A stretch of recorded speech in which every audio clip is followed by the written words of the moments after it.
정독해 올린 말씀 가지고 주님에 대해서 회의가 될 때라는 제목으로 여러분과 말씀을 나누겠습니다. 신앙생활을 하다 보면 우리가 하나님에 대해서 좀 회의가 될 때가 있어요. 내가 기대한 생각, 내가 바랬던 것이 이루어지지 않거나 내가 생각한 대로 삶이 펼쳐지지가 않을 때 그런 회의를 갖고 의심을 할 때가 있죠. 하나님 정말 살아계신 게 맞습니까? 믿는다고 고백하지만 우리의 마음 가운데 스멀스멀 하나님을 향한 의심, 그리고 회의, 뭐지라고 하는 그런 궁금증이 끊임없이 물음표가 이렇게 계속 생기는 것을 우리가 경험하게 됩니다. 물론 하나님의 때를 믿는다고 우리는 고백하지만 우리 안에 그런 것들이 생길 때가 있는데, 오늘 본문 속에서 세례 요한이라고 하는 사람이 그랬습니다.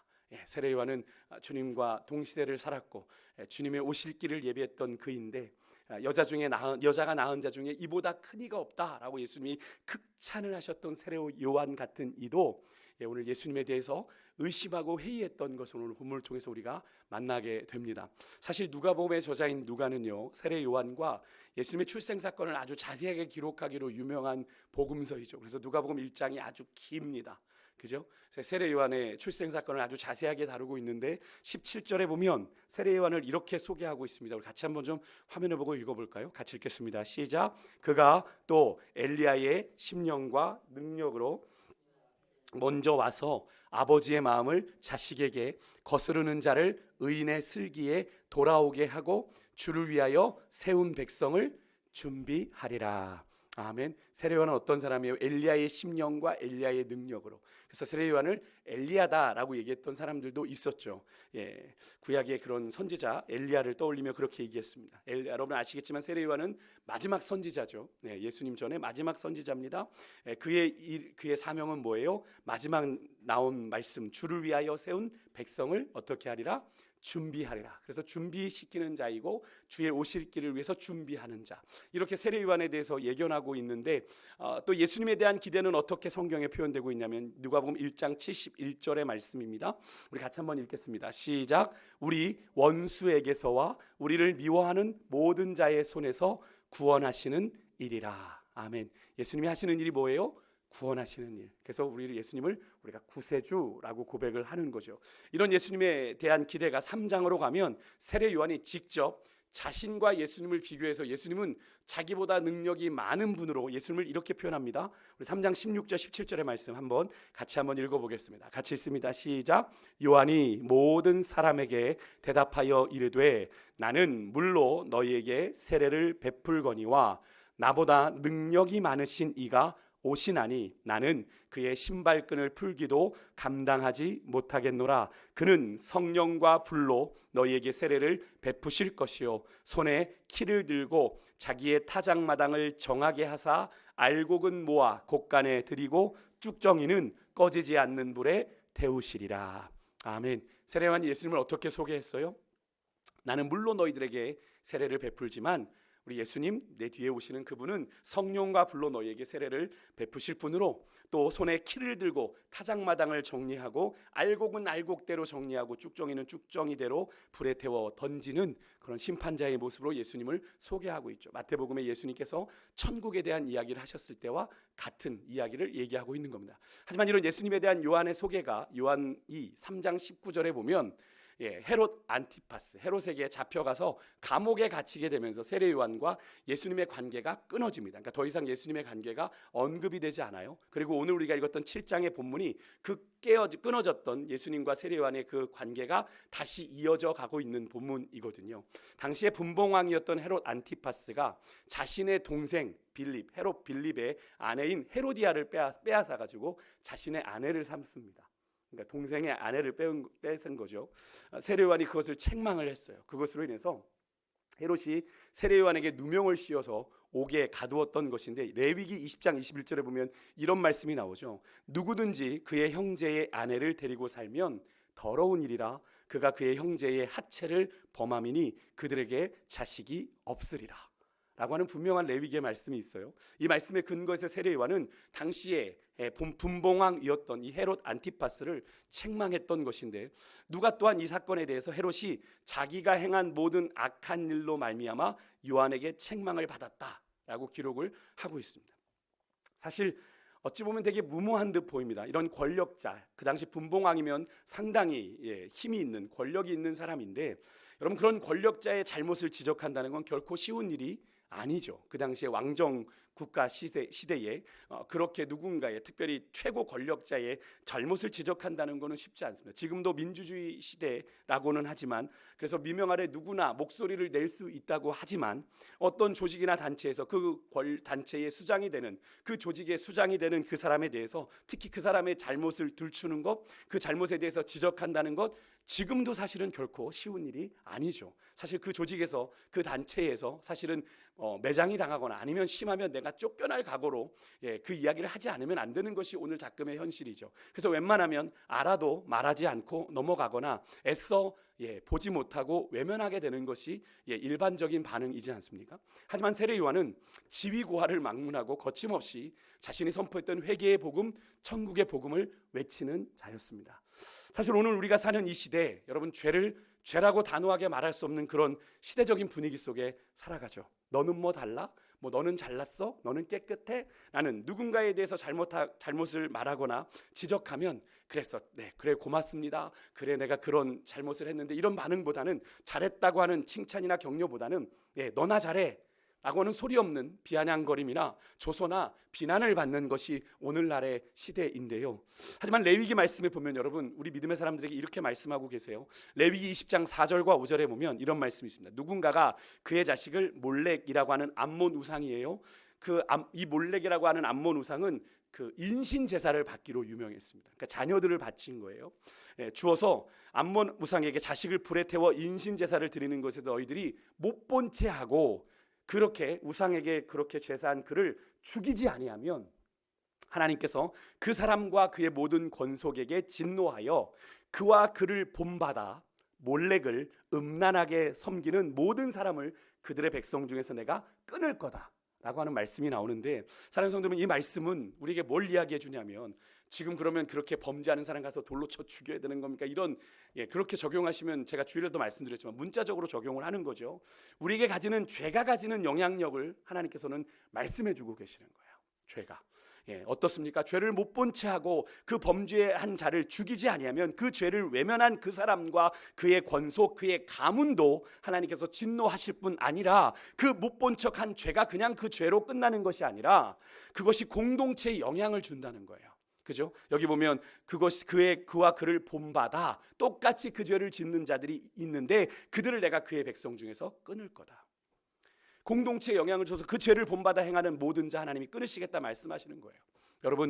여러분의 지인이나 가족들이 범죄함 가운데 있는데 그것을 못 본 채 하는 거나 외면하는 건, 여러분 단순한 외면이 아니라, 여러분 하나님이 금하신 그 죄에 우리가 암묵적으로 침묵 속에 그것을 동조하게 되는 것일 뿐 아니라 함께 망하는 일이 된다고 말씀하고 계시는 거예요.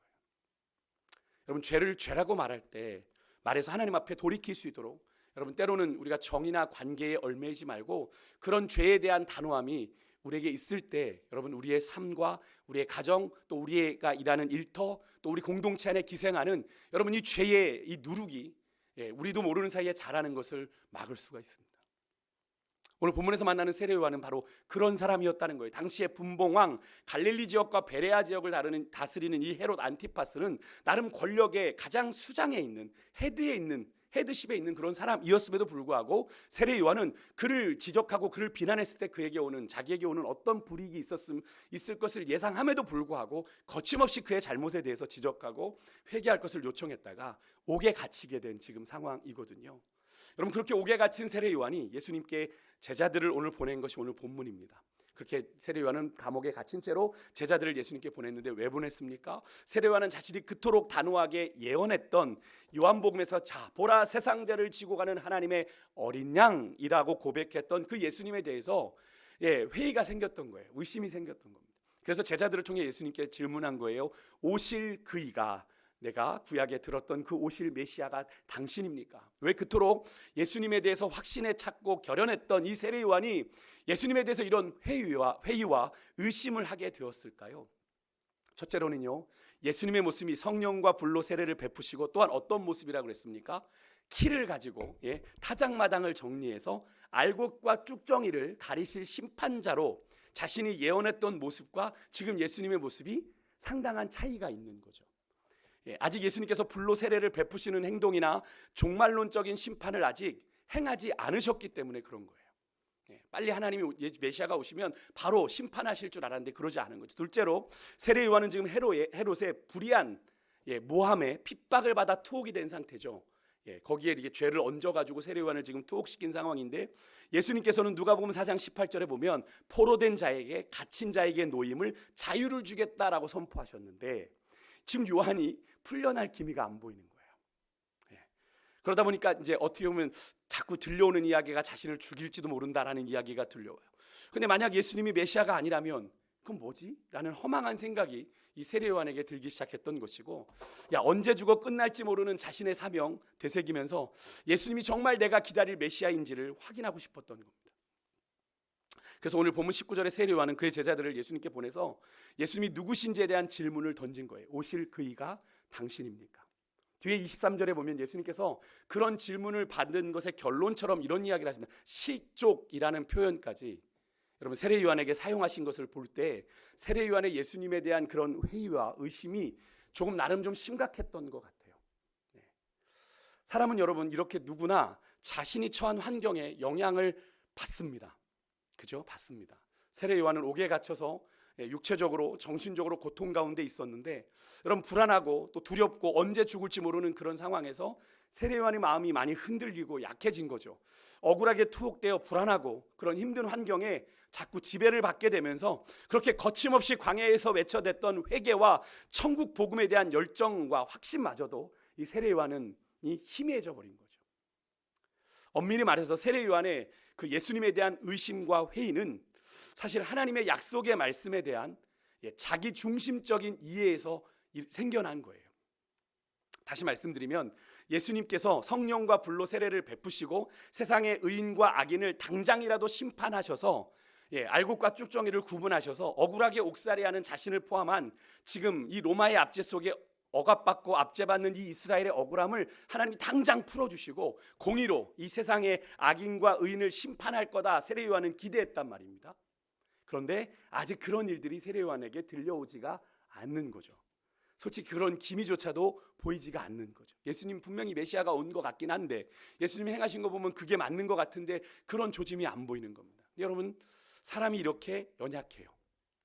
우리가 세례 요한을 좀 대단하게, 예수님께서 여자가 나니 중에 이보다 큰 이가 없다고 하시니까 예수님처럼 생각을 하기도 하죠. 가끔은 예수님급의 사람인가? 근데 세례 요한과 여러분과 저를 포함한 우리 모든 인간은 다 연약한 거죠.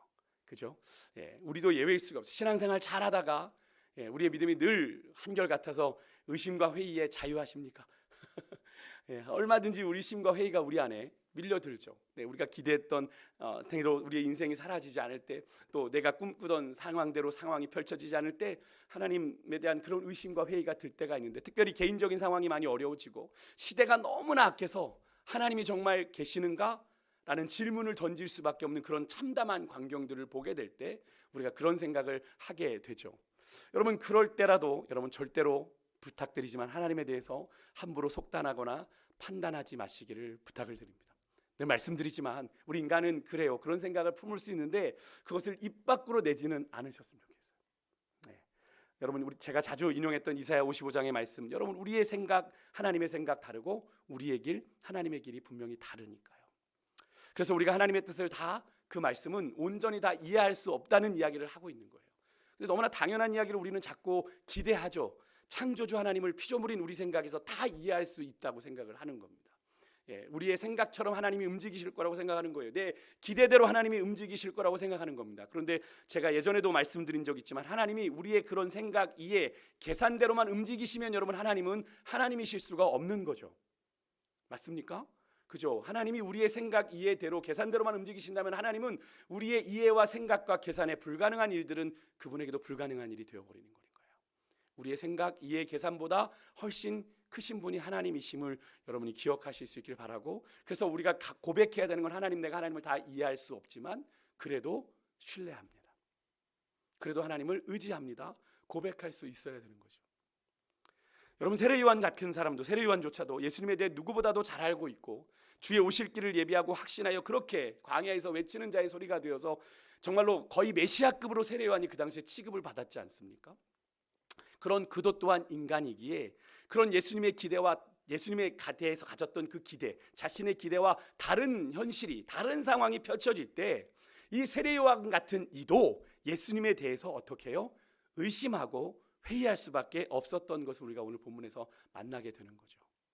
여러분, 예수님에 대해서 그렇게 확신 가운데 광야에서 외치는, 그래서 그 놀라운 회개의 세례를 베풀었던 세례요한, 그가 자신의 이해와 용납의 한계를 정해놓고 그 확신의 범위 속에서 예수님을 이해하려고 하니까 그런 의심과 그 기준에 못 미치는 예수님 만나게 되니까 의심하고 회의할 수밖에 없었던 거죠. 결국 그런 세례요한의 그런 깊은 의구심, 의심 가득한 질문을 찾아온 세례요한의 제자들에게 예수님이 뭐라고 답변을 하십니까? 오늘 22절에 보니까요, 너희들이 보고 들은 바를 요한에게 알리라 라고 하는 명료한 정리를 한마디로 해주시면서 보다 구체적인 설명을 덧붙이시는데 뭐라고 되어 있습니까? 맹인이 보고 걷는 사람이 걸으며 나병 환자가 깨끗함을 받으며 귀먹은 사람이 들으며 죽은 자가 살아나며 가난한 자에게 복음이 전파된다 하라. 이게 모두 어디서 나오는 말씀이냐면 이사야서의 말씀입니다. 이사야 61장, 이사야 26장 19절, 여러분 거기도 여러분 성경에도 보시면 이렇게 표시가 나와 있죠. 29장 18절, 35장 5절 6절. 이 말씀. 근데 이 이사야의 말씀이 뭐냐면 바로 메시아에 대한 예언의 말씀이거든요. 메시아가 오시면 이런 일이 일어나게 될 거야라고 하는 그 말씀이 성취되었음을 예수님께서 보여주고 계시는 거죠. 물론 예수님의 이 응답이 옥에 갇혀 있는 세례 요한의 그 메시아 되신 예수님에 대한 궁금증 그리고 의심을 얼마나 해소해 주었는지는 우리가 정확하게 알 수는 없지만, 예수님은 세례 요한이 알고자 원하는 예수님의 그 메시아 되심, 오실 그이가 당신입니까? 라는 그 질문에 구약 메시아 예언의 말씀이 실제적으로 예수님의 삶의 현장에서, 예수님의 사역의 현장에서 구체적으로 이루어지고 있다라는 것을 선포하심을 통해 그에게, 그의 제자들에게 증명해 보여주시는 거죠. 너희들이 보고 들은 바를 가서 요한에게 알려라. 여러분, 바로 이 사건 직전에 7장에 보면, 누가복음 7장에 로마 백부장의 종을 고치시고 수가성 과부의 죽은 아들이 나가다가 살아나는 그런 역사가 일어나게 되거든요.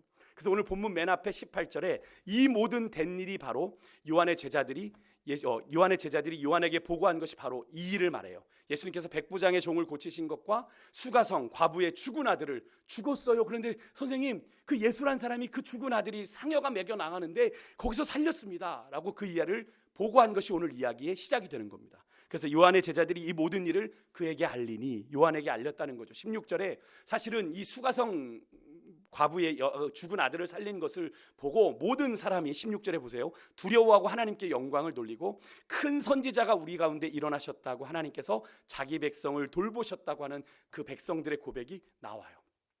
이게 무엇을 의미합니까? 예수님께서 메시아의 역할을 하고 계시다라는 걸 보여주고 있는 장면이죠. 어쨌든 예수님께서 그렇게 세례 요한의 제자들에게 그들이 보고 들은 바를 요한에게 전하도록 말씀하시면서 그것이 구약에 예언되었던 메시아 예언이 예수님을 통해 성취되고 있음을 동시에, 더 나아가 예수님 자신이, 세례 요한이 예언했던 내 뒤에 오실 그 이 불과 성령으로 세례를 베푸실 자인 것을 확인시켜 주신 거예요. 그렇지만 한편으로는 세례 요한이 결정적으로 기대하는 그 메시아의 역할, 아까 뭐였습니까? 심판하실 주님, 그죠? 키를 가지고 타작마당을 정리하고 알곡과 쭉정이를 구분하는 그 심판자의 역할에 대해서는 예수님이 더 이상 말씀하지 않으세요. 침묵하세요. 왜 그렇습니까? 예수님께서 당장 하실 일이 아니니까. 그 일은 예수님께서 나중에 하실 일들이니까 아직 그 말씀은 하시지 않은 거죠. 여러분, 인간인 세례 요한이 사람이 낳은 자 중에 가장 큰 자이지만 그도 또한 어쨌든 인간인 이 세례 요한의 입장에선 여러분, 그런 하나님의, 그렇죠, 깊은 구원의 경륜과 섭리까지 볼 수가 없는 거죠. 그래서 굳이 예수님께서는 그것까지 세례 요한에게 언급하지 않으신 건데요. 여러분, 그렇습니다. 예수님은요, 이렇게 여러분 우리의 필요와 우리의 요청에 늘 응답해 주시는 분입니다. 세례 요한은 예수님께 직접 대답을 듣지는 못했지만 예수님이 누구신지를, 예수님이 행하신 그 일들을 보고 들은 제자들을 통해서 아마 저는 분명하건대 확신 있는 답을 전해 들었을 거예요. 여기 특별히 보시면 21절 오늘 본문 보세요. 마침 그때에 예수께서 질병과 고통과 및 악기 들린 자를 많이 고치시며 또 많은 맹인을 보게 하신지라.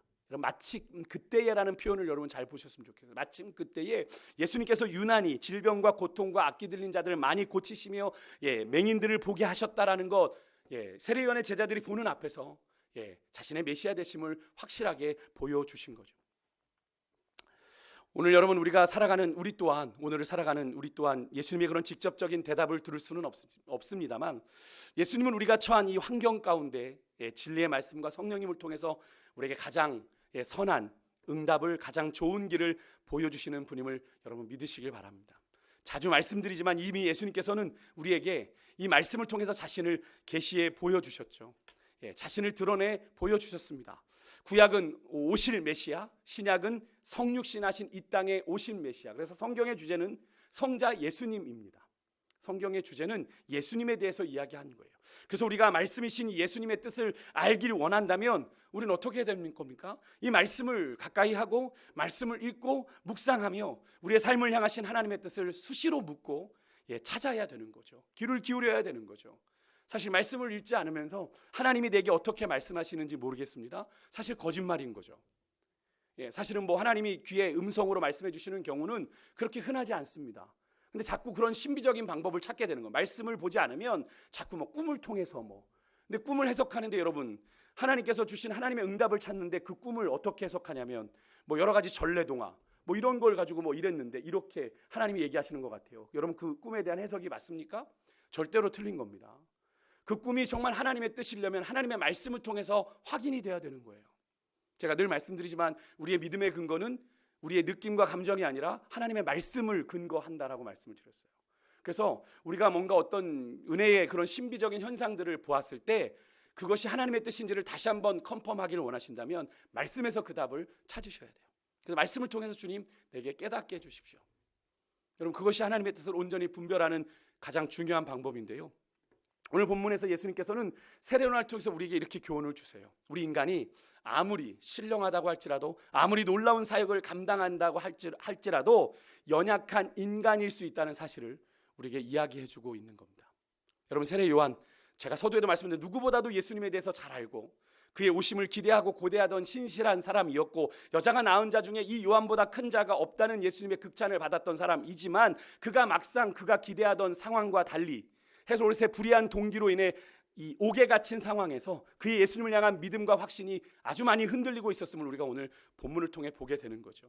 그리고 예수님을 다 이해할 수가 없었습니다. 이 세례요한도 분명한 그 세례요한이 가지고 있는 이해의 한계 속에서 그는 어느 지경까지 이르렀다고 오늘 본문은 이야기해요. 실족할 지경에까지 이르렀다. 그러니까 신앙생활하다가 정말로 신앙생활하다가 너무 어이없는 일로 실족하게 되는 경우 많습니다. 제가 예전에도 한번 말씀드리지 않았나요?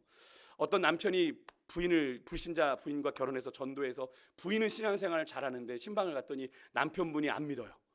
그래서 목사님, 저는 제가 남편 전도받아 신앙생활 시작했는데 지금 저 혼자 신앙생활합니다. 이유인즉슨 그분은 왜 그랬냐고 말씀드렸어요. 그분이 기도한 게 있었는데 하나님이 응답해 주시지 않았대요. 그래서 하나님이 그렇게 자기에게 그 응답을 주시지 않겠다는 그런 하나님, 더 이상 신앙생활 할 수 없다고 신앙생활 때려쳤대요. 여러분, 이분의 하나님에 대한 이해가 맞습니까? 아니죠. 하나님에 대해서 오해하고 있어요. 잘못 알고 있는데 그것을 가지고 자기의 신앙생활을 버린 거죠. 실족한 겁니다. 너무나 안타까운 모습이지 않습니까? 여러분, 하나님을 오해하면 우리가 이렇게 실족할 수 있게 되는 거예요. 그러니까 예수님께서 이렇게 말씀하시죠. 누구든지 나로 말미암아 실족하지 아니하는 자가 복이 있다. 여러분, 이 세례 요한이 처한 억울한 환경과 상황들이 그의 메시아 되신 예수님을 향한 그의 믿음과 확신을 흔들어 버렸던 거예요.